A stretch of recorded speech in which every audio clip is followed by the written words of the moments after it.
Just a reminder that this and all my other videos are made for doll collectors or adults buying dolls for others. This is not a video for children. Viewer discretion is advised. Thank you very much for listening. Hello Internet! My name is Kelsey, and welcome back to my closet. So, we have got a nice variety of stuff to talk about today. So I don't want to ramble on too much. Let's just get right into it. Starting with Barbie Extra, which usually when something Barbie Extra comes up, I kind of cringe. But for once, I don't actually feel like I want to gouge my eyes out, because Barbie Extra number 15 actually looks somewhat decent. More than somewhat decent even. She actually has a cohesive color scheme. What? In Barbie Extra? I know it's very hard to believe. But yes, she has purple lips to go with her purple furry collar and purple boots, silver jewelry to go with her silver dress. She actually makes sense, and that could mean that I can be cautiously optimistic about the future of Barbie Extra. This is definitely more toned down from some of the previous Barbie Extra dolls, but I would still consider this to be something a little over the top for anyone to wear on an average day out on the street. That's what Extra is supposed to be about. It's supposed to be bold fashion, not ugly fashion. So if this is the direction that Barbie Extra is going, I'm here for it. She also apparently comes with a little cell phone, the pizza purse. That doesn't really make sense, but that's not as offensive to include as bad outfit pieces. So I will let that slide. And if you look on the back of the box here, all the way at the bottom right, you can see another character that we have not seen actual pictures of yet. This is just her artwork, probably number 14. She looks to have a pink furry coat and pink underneath, and I mean, it's very hard to tell, but she seems like she could also have a pretty cohesive outfit. So I'm looking forward to seeing what she actually looks like. And hopefully this means Barbie Extra has pulled back a little bit, looked at themselves in the mirror, and said, oh my god, what were we thinking? And to go along with regular Barbie Extra, we have the other two Barbie Extra minis that are coming out in Wave 2. So the one on the left here, very cute. I love the color block sweatshirt. Like, I want one of those in my size. It is really, really cute. I also love the color of her hair. Looks like she's got some tinsel streaks. The one thing that I do not like is her bangs. Not only because they're very heavy, but no person in real life, no matter how extra you claim to be, would ever print writing on their bangs. It's not a thing. It's never been a thing. So those bangs would go. If I bought her, they would be cut off immediately. Otherwise, she's fine. The one on the right, I like her, but something about her colors is just not totally gelling with me, and I think it's her face. I just really wish that she had like green eyes or some other color that kind of stood out more from her face, because otherwise she almost is a little washed out, which seems ridiculous to say when she has a bright pink outfit, but I guess it's kind of that the outfit is taking control of my eyes and, you know, just making her face kind of invisible. If she had green eyes, she would be great. She would be perfect, but that's just a personal thing. I still think the outfit itself is cute, even if that purple diamond purse is one that we have seen before on regular Barbie scale. I'm not mad at the Barbie Extra minis. We just need to get rid of the message bangs. That's never going to become a thing. Now, moving on from Barbie, let's talk about Wild Child, which I have surprisingly been able to squeeze into quite a few news videos recently. We have another body revealed. This is Taja, who I believe is the tiger character, and we can see her shoes, her necklace and belt, and her outfit, or at least some outfit pieces. Now, we've already got pretty extensive looks at the body. We can see all the articulation. Once again, I will point out how good the articulation is, but I want to focus on her clothes because these look really good. Her skirt has like graphic paint instead of just printed on designs. The jacket, which is reminding me of like Stella's jacket in blue, but it has little strings of pearls around it. And then the jeans. The jeans are actual denim with real distressing in them. It's become so rare that we get real denim jeans in dolls outside of MGA brands. I'm not super thrilled with these belts, but I am going to point out that they look like they're separate pieces, and they look like they actually buckle. So while the design choice is questionable, I can at least appreciate the effort put in. And that goes for the whole of Wild Child's of what we've seen so far. Like, every time we see new pictures, I'm more and more like, okay, there's a lot of potential here, a lot of effort, a lot of heart. It really makes me hope that one of the dolls is really gonna speak to me when they come out and we can see the full realized design. Because on these bodies, it's hard to really tell, especially because we haven't seen the face or the whole entire put together outfit and look. That's when I can finally actually make my decision of if I really like one enough to buy it, but I am going to be rooting for these guys to do well. Now let's move on to OMG. So there's been this head floating around for a little bit. Now it seems that she has found her body, and she's also found her friend, because someone has found her box. Her name is Sketches, and she seems to be one of the latest pair of best friends. It's her and another doll called Melrose. And Melrose, we actually have a stock picture of all the things that she comes with. So Sketches appears to be an artist, almost like a hipster kind of artist, with those glasses that she has, the little beret, all the paint splatters and everything, and she's got rainbow hair, while Melrose seems to have punk vibes with her denim vest and her plaid pants and guitar-shaped purse. I'm not sure how hipster and punk are opposites exactly. I feel like they're both considered subcultures. I guess that's why they're friends, not just because they're opposite, but because they both are part of subcultures that are, you know, against the mainstream, man. But they both look cute. I think I prefer Sketches a little bit more than Melrose, but I don't know if I'm wholly invested in either of them. And also from OMG, we have better pictures of Royal Bee from the Fierce line because somebody apparently has gotten their hands on a complete doll. We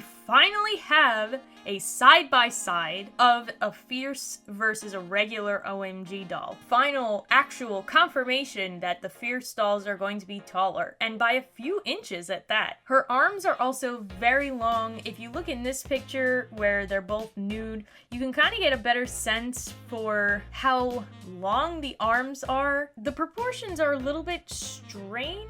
Body's too short compared to the rest of the body parts. But when she has the clothes on, it doesn't look anywhere near as weird. And I am also excited to say that not only does she have the knee joints, but they have ankle joints. So they are really putting in a lot to make these dolls worth their $36.99 price point. I believe that's what it is. Plus, she has a bunch of metallic jewelry. We also get to see a little bit of what the stand is gonna look like. It's got a wider base. It's like an oval shape. And even the hands are bigger on these Fierce dolls. I think they really did a good job. I mean, when you look at Fierce Royal Bee versus regular, this is like her teen years versus when she grows up and becomes the CEO of a major company. Also from MGA, I have mixed feelings because while I like miniatures, and we haven't had a chance to get miniatures of MGA products yet, these seem a little overpriced. So what we have is a new line called Flashback Minis. And basically, they are MGA's version of mini brands. They're going to be doing Bratz, the Bratz Cosmetics with Revolution, and Little Tykes. And then they're also releasing an advent calendar with 24 miniatures to open. Here's the thing. Each of the individual versions of the Flashback Minis are $9.99. And then the advent calendar is $59.99. Does not say anywhere how many minis come in each package. And this, my friends, worries me, especially because the advent calendar is $60. The mini brand's advent calendar in comparison is $29.99. And the mini brand figures are always really nice. They're not just sloppily done. They're usually painted very well and have a lot of detail. So I don't know what MGA thinks they're doing that is making the same amount of miniatures at probably similar quality cost $30 more, but I don't know if I'm here for it yet. I mean, the advent calendar is probably all the same minis in every advent calendar, but the other ones are blind boxes. So at $9.99 a pop, if you're only getting one, even two miniatures, that's not gonna fly. Because the thing is, we've seen it done already by other companies for cheaper. Now again, we don't know necessarily how many minis are coming in each pack. It's possible it could be multiples, but even still, I bulk at the sight of $59.99 for an advent calendar with 24 minis. Now we do have one picture of Isaac Larian, who I did not know what he looked like up until I saw this picture. I did not realize how old he is. I always pictured him like one of those hotshot CEOs from a Hallmark romance movie. But anyway, he's holding up a Yasmin 20th anniversary mini, and then I believe that's a Pretty in Punk. And just by the side of them, they look to be pretty comparable to mini brands. While I think this is awesome, and it will be fun to have Bratz for your Bratz, I don't know yet if I can justify $9.99. We're going to have to wait and see. Okay, I feel like this happens every time I make one of these videos, that I'm in the middle of editing, I'm gathering pictures, and I find something new to add. And then I have to go back and re-record everything. Well, not everything, but I have to record an extra section. This just popped up. It's the first look at the Bratz Pride 2-pack of Nevra and Roxy. All we have is this one picture. It's a little bit blurry. It's not even totally straight to show. It's not even totally straight. Haha.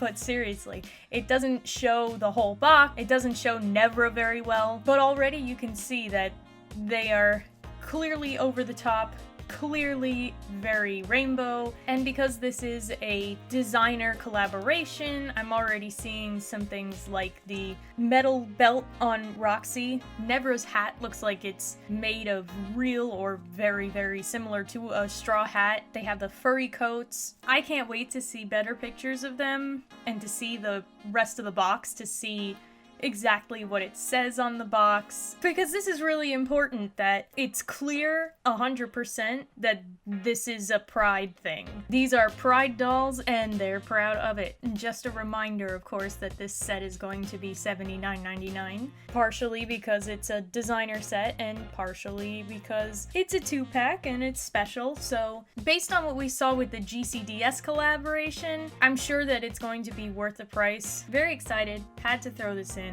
Finally, somebody has found and opened some Series 4 dolls. First of all, my precious little Delilah. Look at her. She's so cute, and apparently she is a creative writing major. Love that for her. The more that I see her, the more I'm thinking she's like from the South, like she's from Tennessee or Texas or something, because she's got the little cowboy boots and the little belt buckle on her dress. Oh, I love her. I cannot wait to get her. Oh my god, I need her now. I needed her yesterday. But anyway, I just had to show you guys this, because now I'm a little bit hesitant about Meena, because while her sandals here, I'm sure, are very culturally appropriate in the way that they're made and why they had to be totally flat, she comes with the extra feet. The feet didn't work for me for Pacific Coast. I just really wish they would find a way to make an ankle joint that would work for these dolls so that they can have flat shoes, but not have to switch their legs out. However, Meena is the only one apparently who has the flat shoes and comes with the extra feet, so at the very least, we don't have that situation that we had with Pacific Coast where most of the dolls had heels anyway, but they still came with the flat feet, so there was really no point. She has flat shoes and heeled shoes,